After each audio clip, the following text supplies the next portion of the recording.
Good afternoon, children. Welcome to our chemistry class. Now we are in lesson 9 carbon. This is a video session 3 of this lesson. Recapitulation.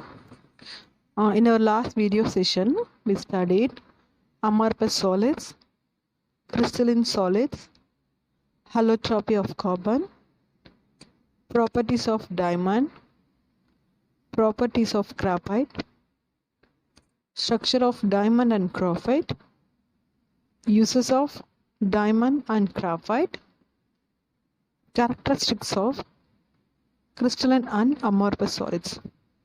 These are the topics we discussed in our previous video session. Now we are going to see the remaining topics in this lesson.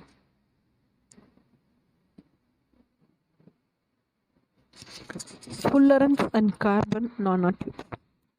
Fullerenes also is a form of a carbon. Fullerenes and carbon nanotubes are crystalline forms of carbon. Crystalline, diamond, how the diamond was in the crystal form. Likewise, this fullerenes and carbon nanotubes. Nanotubes have played a great role in the development of an altogether new technology. So it's a new technology to know about the elements called the nanotechnology.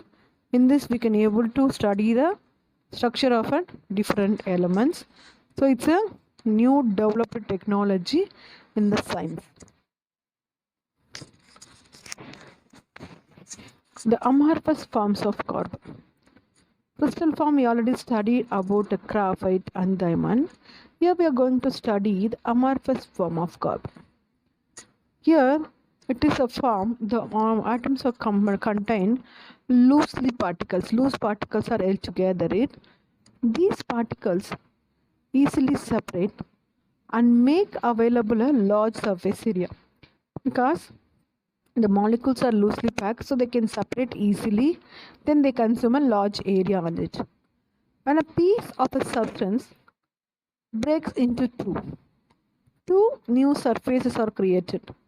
For example, a chalk piece, when we broke into two pieces, so each one makes two new pieces, new structures. Like what it can form two new surfaces. If many number of pieces can be breaking, it can form a newer surface appearance of the many number of the pieces.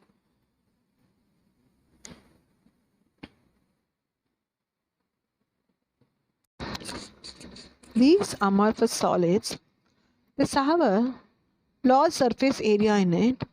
So the amorphous forms are more active than a crystalline form because they have a space in it. So they are very readily reactive with other ones. See, here the first one is amorphous solid structure. When it was broken into two, how the structure has been formed. So then easily it can react because of its much phase in it. For this one example, charcoal. So charcoals are prepared in the method called destructive distillation or a pyrolysis. The method prepared by charcoal is called a destructive distillation or pyrolysis. In this destructive, a substance is heated in the absence of air. So, absence of air, the substance is going to heat with view of breaking bigger molecule into a smaller ones. How the decomposition will be taking place, the same manner only going to happen in the destructive distillation. Here also, with the absence of air, the charcoal is undergoing a pyrolysis process. So actually what happens in this process? Here we are taken a test tube. In that first test tube, we are having a wood pieces. Then what we are going to do? We are going to give a temperature continuously. After some particular temperature, what will happen? The wood turns into charcoal. When it continuously catches fire, wood is burning and turns into charcoal. When it is turned charcoal, what will happen? It gives out a carbon dioxide. When the carbon dioxide and water vapor comes out from this charcoal, what will happen? It is contacting to the next connected glass tube. In this next connected glass tube, already we have a water in it. So the discharging gas goes up into the next tunnel. Next we have a glass rod. In that glass rod, the gas comes out. It's a combustible gas. Combustible means it is easily burning. So with the help of a matchstick, when we take a glowing matchstick near to that, it can be burning brightly. So we can easily know that the combustible gas comes out from the reaction. So water, along with this byproduct, we are getting a wood tar.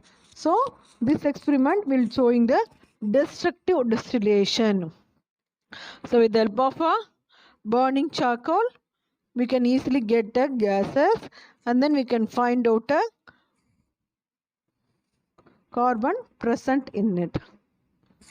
Making wood charcoal at home. So what we can do, we need to take a flame, and then we have to take a iron can. We need to close it sparingly. So we need to give a space at the bottom, then only the oxygen can help the thing to burn. Finally, what will happen when the burning item keep on burning, then it will make a side of the walls the black color ashes. So this is forming a charcoal. It's nothing but of a form of a charcoal formed around the surface of the can tin. So we are making a charcoal at a home. Activated charcoal. So how to prepare the activated charcoal? When we need to heat wood at 900 degrees Celsius, a limited supply of air and steam, any tar in the wood charcoal is removed, and the surface area of the charcoal increases greatly.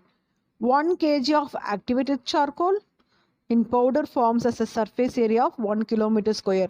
Hence, activated carbon is much more active than a simple wood charcoal. So with the help of the wood charcoal, we are going to prepare a activated charcoal. So what we need to do, we need to give a temperature of 900 degrees Celsius in the limited supply of air and steam, because when we are giving a much supply of air, the charcoal becomes ashes. So we need to give a limited supply of air and or steam. So what will happen, in the any tar in the wood charcoal is removed. Tar means the side it has been coming out of steam. So that one we need to remove it. Then the surface area will be increasing. Finally, what will happen?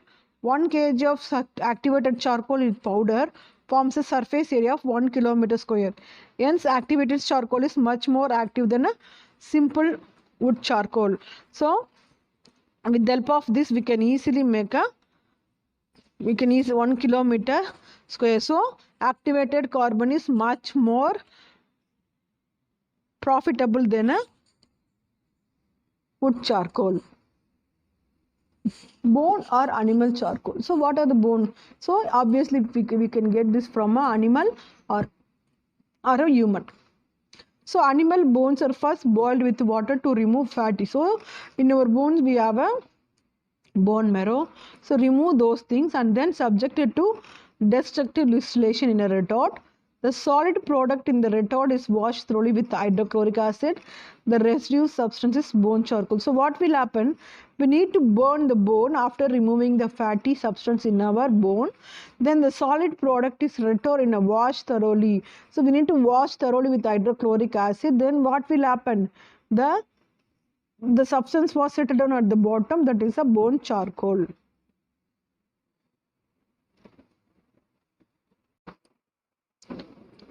Here we have a sugar charcoal. Sugar charcoal is the purest form of carbon. It is prepared by the cane sugar. In the sugar cane we are getting sugar, no? In that sugar we are going to dehydrate it with a concentrated sulfuric acid. With the help of a concentrated sulfuric acid, we are going to remove water particles in the dehydrated means we are going to remove water particles. See, the formula of cane sugar is C12H22O11. It undergoes a destructive distillation. What will happen? It gives a 12 carbon and then 11 water molecule. We are removing 11 water molecule in that. So finally we are getting 12 carbon in it. Next we have a lamp black. Lamp black is a substance, when the substance like oil and wax burns, soot is given out, like a candle and then the lamp itself we are pouring our oil and then lightning. So this is we are getting a powdery form of lamp block. It's called a soot. Coke is obtained when a coal is heated strongly in the absence of air. So coal being heated in the absence of air, coke is more porous and therefore more active than coal. So it is very active, easily catches fire and forms a carbon in it. So these are the forms of carbon we have. And then the final one is gas carbon. So gas carbon deposits on the walls of the retort when hydrocarbon is heated in the absence of walls of the retort, means when the vessel was kept there. So it is burning and make a black color in the sides of the vessel. Gas carbon is a good conductor of electricity and is therefore used as an electrode. So gas carbon in the industrial and then chemical laboratory we are using as a electrode to conduct electricity to do the reactions. Next, useful properties of carbon. So what are the physical properties? The property name we can call it as adsorption. A physical property, a substance on the surface of which adsorption takes place is called an absorbent. So it's not absorption, adsorption. So it is acting on the face of the particular substance. It's a surface phenomena. It is acting only the surface in which a thin layer of adsorbed substance is formed only at the surface of the absorbent. So only it is taking place in the surface, outer layer only it takes place, inside it is not taking place, so that we are calling it adsorption. Absorption by charcoal. So wood charcoal is a good absorbent of gases. So what will happen? It can absorb a gas. It is therefore used in a gas mask to remove poisonous gases. So with the help of this we are removing a poisonous gas from the gas mask. An active form of charcoal prepared from coconut shell is especially suitable for gas mask. So when the coconut shell, when it burns, it forms a charcoal. In that charcoal they are preparing a gas mask. And then bone charcoal, it is used to remove the brown impurities from the unrefined sugar. So the unrefined, that is the impurity present in the sugar. So to remove the impurities we are using this bone charcoal. Many impurities of water are removed by a filtration through charcoal. So when we buy some things now, there itself we have activated carbon. So to remove the impurities, this is done in multiple municipal water treatment plants as well as in domestic purifiers. So activated carbs are used for removing the impurities in the water.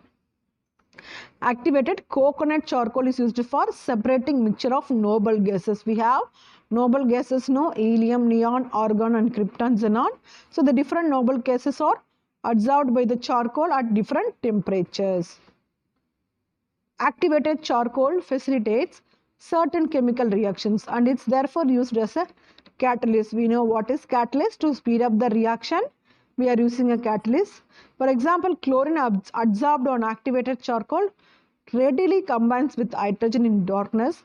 The reaction between chlorine and hydrogen in darkness is otherwise extremely slow. So with the presence of activated carbon, the chlorine and charcoal reaction is very fast, otherwise it is very slow. So it is acting as a catalyst in this reaction. That's all for this class. We have assignment for this class. What is nanotechnology? What is pyrolysis? Discuss about the different forms of carbon. Explain the destructive distillation of wood. Write physical properties of carbon. Thank you, children. Have a great day.